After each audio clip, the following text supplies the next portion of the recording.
guys, what is up? It is I, the Concrete Catwalk. Those of you who are new to my channel, welcome. I love all things thrift, vintage, new, nearly new, estate sailing, you name it. I love it. To my catwalkers, mwah, welcome back to a new video for this top of the year 2025.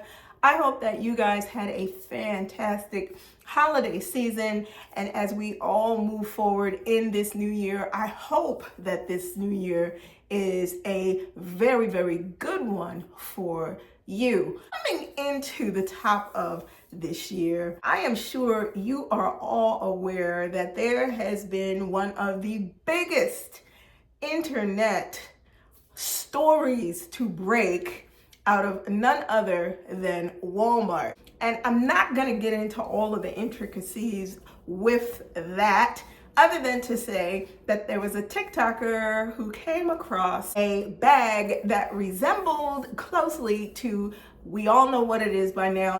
What it got me to think about after all of the reactions and feelings that bubbled up on both sides of this affair, is what I'm gonna call it, something very deeper. Took me back to a video that I posted 3 years ago about the Hermes games. It always gets me to think deeper about what's behind of all of the circumstances and issues that this particular available item, when it was available on Walmart's website, was bought up and out. I'm just gonna speak it the way I want to speak it. So much of what I have been watching and hearing and people discussing about the bag, and is it a knock against the craftsmanship that is Hermes?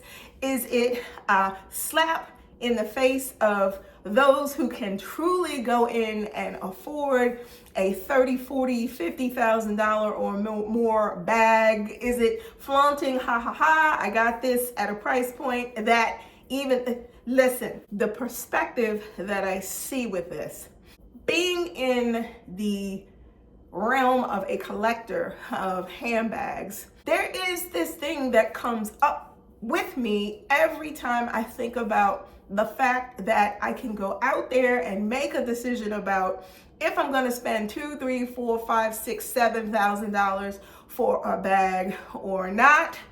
If I'm going to be willing to put myself on a wait list for some type of something, whatever it may be. That word that comes to mind is the word privilege. And when I speak privilege, I'm speaking of it in two facets. Those who are like you and I, we have the option to make a decision whether we're going to spend $6,000, $7,000, $8,000 for a bag, $1,500 for a bag, whatever it is.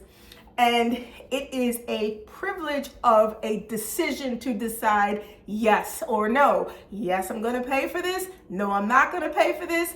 I'm going to go down the road of pre-loved. I'm going to go down the road of brand new. It's a privilege to be able to make that decision. The other side of that privilege is a privilege that you and I don't necessarily have, and that is a financial privilege. Those persons who have the disposable income to be able to walk into said stores, whatever they are, and drop 10, 20, 30, 40, 50, 60 or more than the cost of a house on a bag, and they are privileged to be able to and do not have to play a game and do not have to budget and do not have to worry about saving up for said same. The other side of the fence are those folks who may not be familiar with all of the things that come along with craftsmanship and quality, if you will, with designer bags and what it means to have,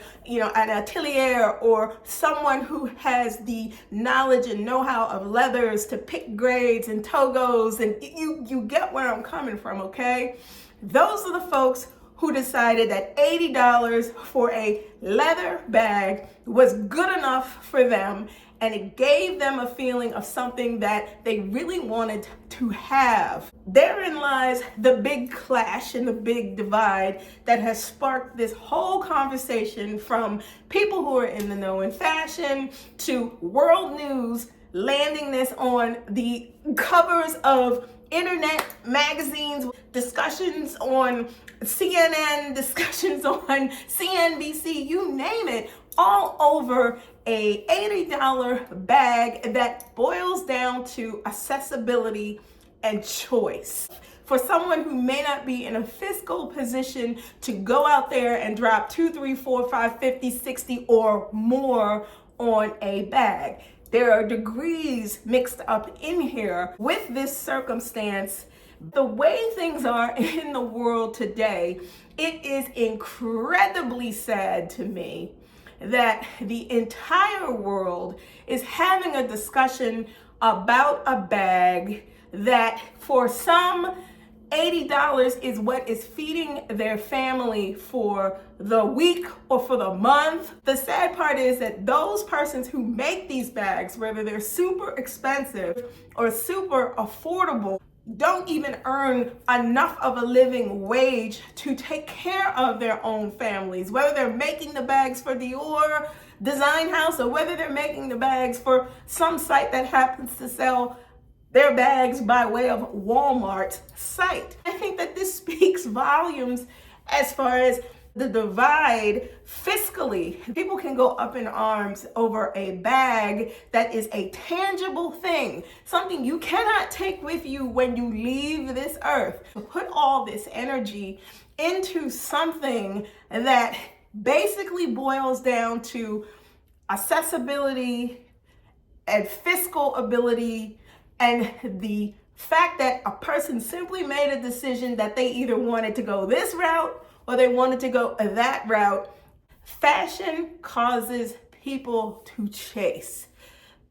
Fashion causes people to look for the next best thing. And I think in this circumstance, it happens to be Hermes's turn. Whatever Hermes and Walmart have to hash out, that is between them and themselves and their attorneys. I don't think that a whole viral discussion over a bag and somebody's choice should be what comes to the forefront. I think we've got bigger issues to talk about in this world, considering all those things that have happened since the first of the year, and we are only at the point of getting to the 5th of January. I think that speaks of volumes about where the importance of certain things lie. To me, it feels like it's much more important to think about the issues that are going on with this world versus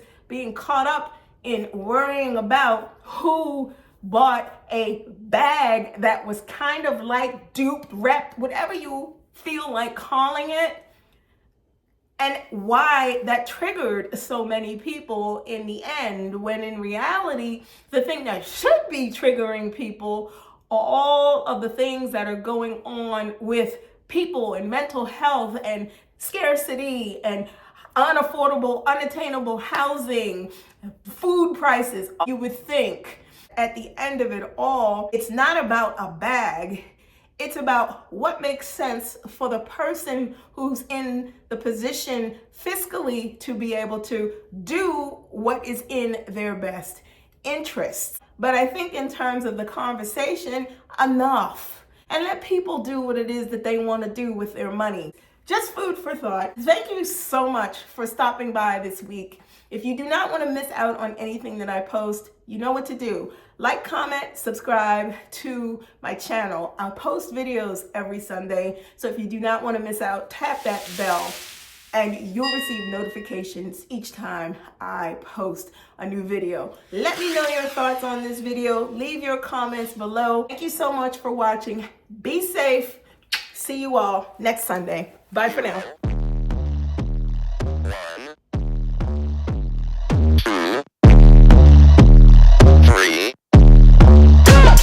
Let's get started.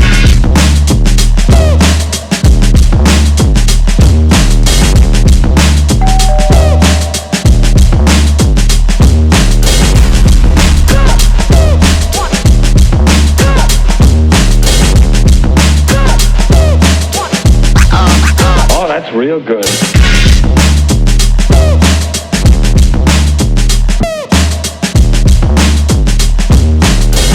Ain't nobody stopping me.